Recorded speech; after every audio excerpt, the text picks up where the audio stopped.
ராதே கிருஷ்ணா. டைட்டிலில் சொல்லியிருக்கக்கூடிய ஆர்டிடிஐ அப்படிங்கிறது right time to know informations about our festivals. அதாவது நம்மளோட பண்டிகைகளை பற்றி தெரிஞ்சுக்கிற நேரம் இது. தகவல் அறியும் தருணம் இதே. ஏன் அப்படி சொல்கிறோன்னா, ஆடி மாதம் பிறந்தாலே பண்டிகைகள் ஆடின்னு வரும் அப்படின்னு சொல்ல கேள்விப்பட்டிருக்கோம் இல்லையா? அதனால் இந்த ஆடி மாதமே பண்டிகைகளை பற்றி பேசுகிறதுக்கான உச்சிதமான காலம். இந்த பதிவில் நம்ம ஆடி மாதத்தில் ஆரம்பித்து ஆனி வரைக்குமான ஒரு வருஷ காலத்தில் வீட்டில் நடக்கக்கூடிய பண்டிகைகள், பூஜைகள், கோவிலில் நடக்கக்கூடிய திருவிழாக்கள், உற்சவங்கள் இதெல்லாம் பற்றி கொஞ்சம் தெரிஞ்சுக்க போகிறோம். அந்த வகையில் வீட்டில் நடக்கிற பண்டிகைகள், பூஜைகள் 2 விதமாக பிரிக்கலாம். ஒன்று பாரம்பரியமாக பண்ணின்னு வந்துட்டுருக்கிற பண்டிகைகள், பூஜைகள். 2வது எல்லா தரப்பினரும் கொண்டாடக்கூடிய பண்டிகைகள், பூஜைகள் அப்படின்னு. கோவிலை பொறுத்த வரைக்கும் அந்தந்த கோவிலோட ஆகம விதிப்படி அந்தந்த திருவிழாக்கள், உற்சவங்கள் பாரம்பரியமாக கொண்டாடப்பட்டு வர்றது. முதல்ல ஆடி மாசப்பரப்ப தட்சிணாயன புண்ணிய காலம் அப்படின்னு சொல்லுவோம். ஆடி பிறக்கிற அன்னைக்கே ஆடி பண்டிகை அப்படின்னு நிறைய வடபாயசெல்லாம் பண்ணி விதவிதமான உணவுகள் தயாரித்து சுவாமிக்கு நைவேத்தியம் பண்ணி சாப்பிடுவோம்.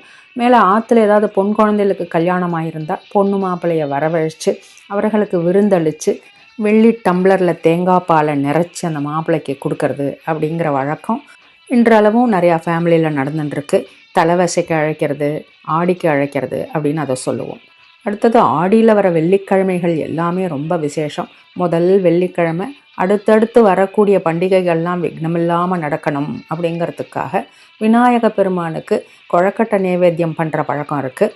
வெள்ளிக்கிழமையில் சில குடும்பங்களில் புத்துக்கு பால் தெளிக்கிறது அப்படிங்கிற பாரம்பரியம் இருக்குது. மேலே சில ஃபேமிலியில் ஆடி வெள்ளிக்கிழமையில் ஒன்று குலதெய்வம் கோவிலுக்கு போயோ இல்லை வீட்லேயோ மாவிளக்கு போட்டு பிரார்த்தனை பண்ணுறது அப்படிங்கிற சம்பிரதாயமும் இருக்குது.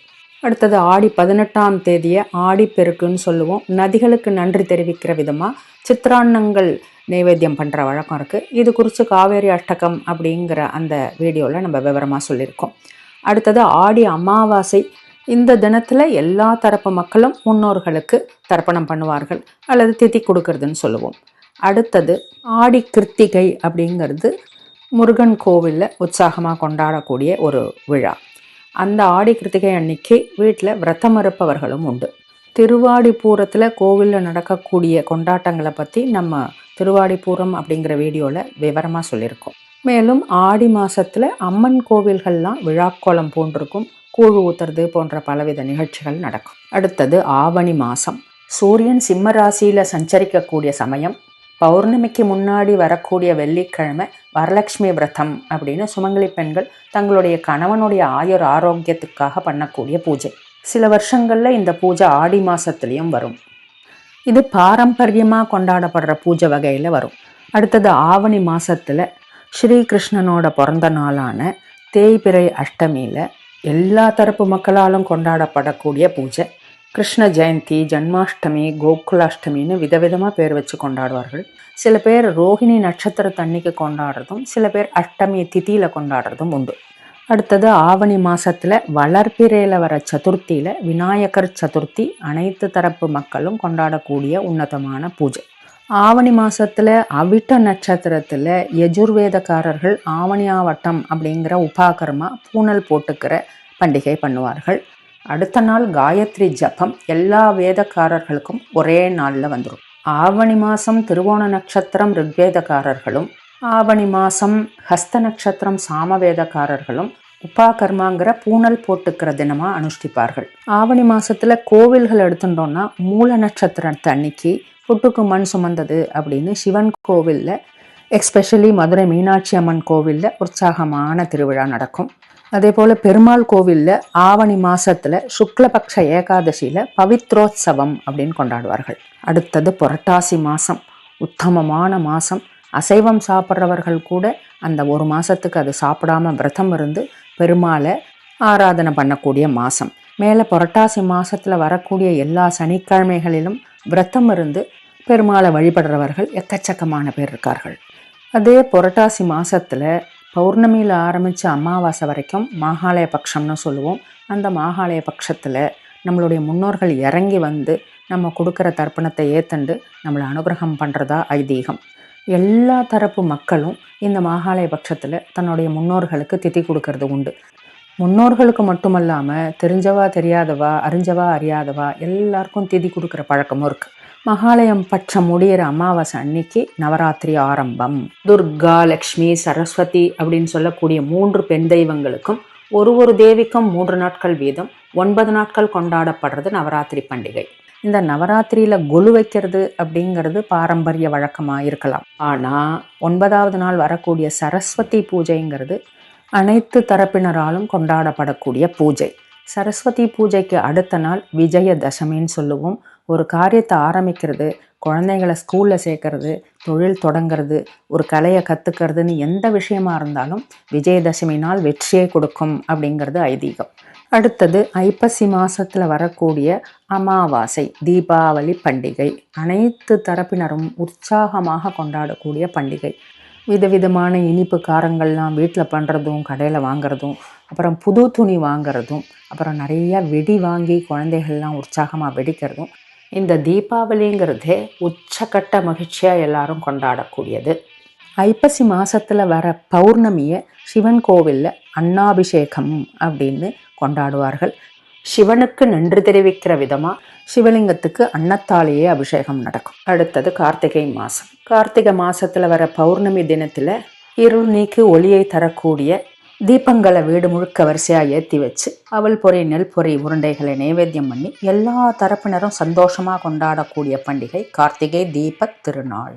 இந்த நாளில் திருவண்ணாமலையில் இருக்கக்கூடிய அண்ணாமலையார் கோவிலில் வெகு விமர்சையாக 10 நாள் முன்னாடி திருவிழா ஆரம்பித்து தீபத் திருநாள் அன்னைக்கு மலை மேலே மாபெரும் மகாதீபம் அப்படின்னு ஏற்றுவார்கள். பக்தர்கள்லாம் ஆர்ப்பரித்து கொண்டாடுவார்கள். அடுத்தது மார்கழி மாதம். மாதங்களில் நான் மார்கழியாக இருக்கிறேன் என்பது ஸ்ரீமத் பாகவதத்தில் வர பகவத் வாக்கியம். மார்கழி மாதம் முழுவதுமே கொண்டாட்டம்தான். அந்த குளிர் காலத்தில் காலங்கார்த்தால பெருமாள் கோவில்களில் திருப்பாவை பாடுறதும், சிவன் கோவில்களில் திருவம்பாவை பாடுறதும், காலங்கார்த்தால் அந்த குளிருக்கு இதமான சுட சுட பொங்கல் நைவேத்தியம் பண்ணி பிரசாதமாக பக்தர்களுக்கு கொடுக்கறதும் மார்கழி மாதம்னாலே அலாதி தான். மார்கழி மாதத்தில் வர சிவனோட நட்சத்திரமான திருவாதிரை அன்னைக்கு திருவாதிரை பண்டிகைன்னே களி பண்ணி சிவனுக்கு நைவேத்தியம் பண்ணி சிவபக்தர்கள் கொண்டாடுவார்கள்.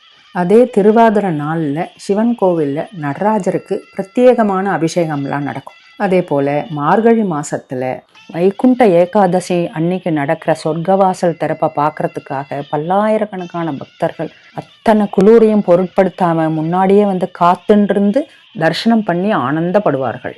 வைகுண்ட ஏகாதசி அன்னைக்கு வீட்டில் இருப்பவர்கள் விரதம் இருந்து பெருமாள் வழிபாடு பண்ணுவார்கள்.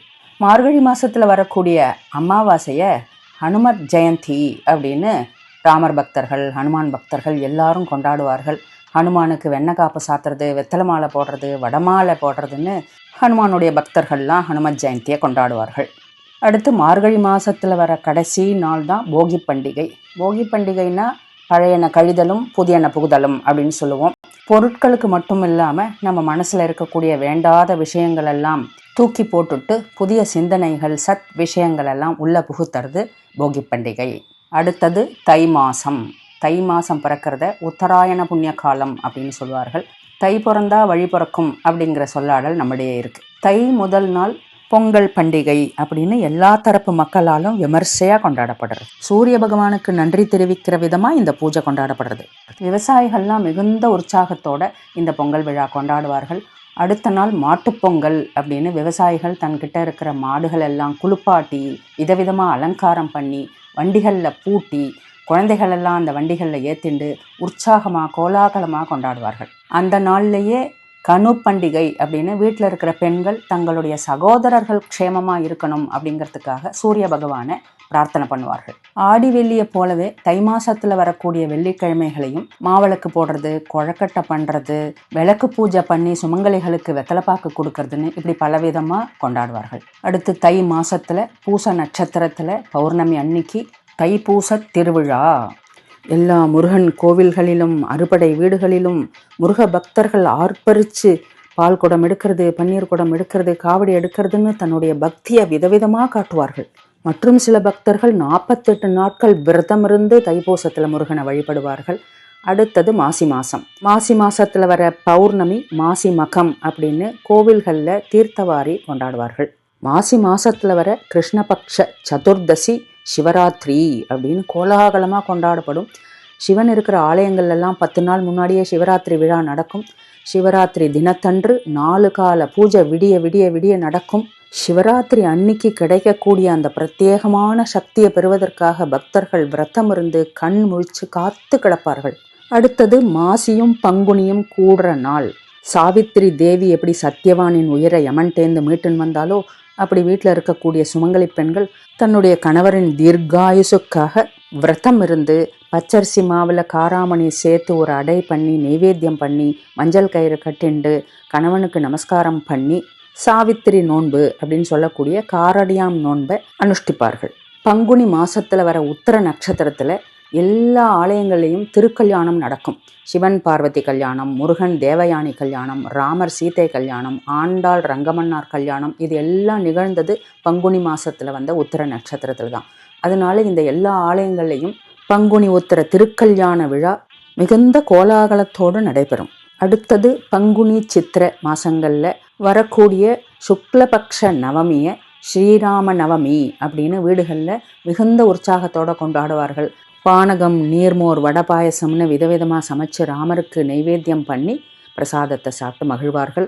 அதே போல் ராமநவமி உற்சவம் ராமர் கோவில்களெல்லாம் 9 நாட்கள் விமர்சையாக நடக்கும். பிரத்யேகமாக ராமநவமி சமயத்தில் ராமருடைய ஜன்மஸ்தானமான அந்த அயோத்தியில் இருந்து அந்த உற்சவத்தில் பங்கேற்கிறது அப்படிங்கிறதே பெரிய பாக்கியம். அடுத்தது சித்திரை மாதம் முதல் நாள் தமிழ் வருஷப்பரப்பு அப்படின்னு கோலாகலமாக வீட்டில் கொண்டாடப்படும்.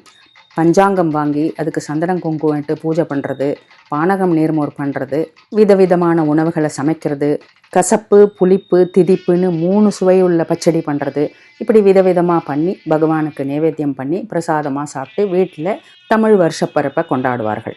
அதே நாள் கோவில்களில் பஞ்சாங்க பட்டணம் அப்படின்னு அந்த வருஷம் முழுக்க நடக்கக்கூடிய விஷயங்களை பஞ்சாங்கத்தை பார்த்து பண்டிதர்கள் படிப்பார்கள். நல்ல கோடகாலமாக இருக்கிறதுனால ஜில்லுன்னு பானகம், நீர்மோர், சுண்டல் இதெல்லாம் நைவேத்தியம் பண்ணி கொடுக்கறதோடு இல்லாமல் வெயில் காலத்துக்கு அனுகூலமாக கைவிசிறிகள்லாமும் எல்லாருக்கும் பிரசாதமாக கொடுக்குற வழக்கம். சித்திரை மாதத்தில் வர பௌர்ணமி சித்ரா பௌர்ணமி. சித்திரகுப்தனுக்கு பூஜை பண்ணி உப்புல்லா விரதம் அனுஷ்டிப்பார்கள். சித்திரை மாதம் கோவில்களில் சித்திரை திருவிழா அப்படின்னு விமர்சையாக நடக்கும்.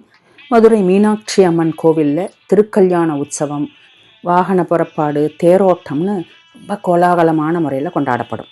அடுத்தது வைகாசி மாதம் விசாக நட்சத்திரம் பௌர்ணமி திதியில் வைகாசி விசாகம்னு முருகன் ஆலயங்களில் திருவிழாக்கள் உற்சாகமாக நடக்கும். முருக பக்தர்களோட கடவுள் நம்பிக்கைங்கிறது எப்போவுமே ரொம்ப அலாதியாக ஸ்பெஷலாக இருக்கும். அடுத்தது ஆனி மாதம். ஆனி மாதம் உத்தர நட்சத்திரத்தில் நடராஜருக்கு பிரத்யேகமான திருமஞ்சனம் அபிஷேகம் நடக்கும்.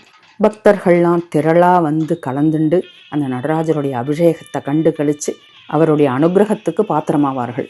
இப்படியாக ஆடி முதல் ஆணி வரை ஒரு வருஷம் வீடுகளில் நடக்கக்கூடிய பண்டிகைகள், பூஜைகள், கோவிலில் நடக்கக்கூடிய உற்சவங்களெல்லாம் பற்றி ஓரளவு தெரிஞ்சுட்டுருக்கோம். இதுக்கு மேலே அந்தந்த பண்டிகைகள் வரும்பொழுது அந்த பண்டிகைகள் குறித்த சில தகவல்களோட உங்களை மீண்டும் வேறு ஒரு வீடியோவில் சந்திக்கிறேன். இவ்வளவு நேரம் பொறுமையாக இருந்து இந்த வீடியோவை பார்த்ததுக்கு உங்கள் எல்லாருக்கும் என் நன்றியை தெரிவிச்சுக்கிறேன்.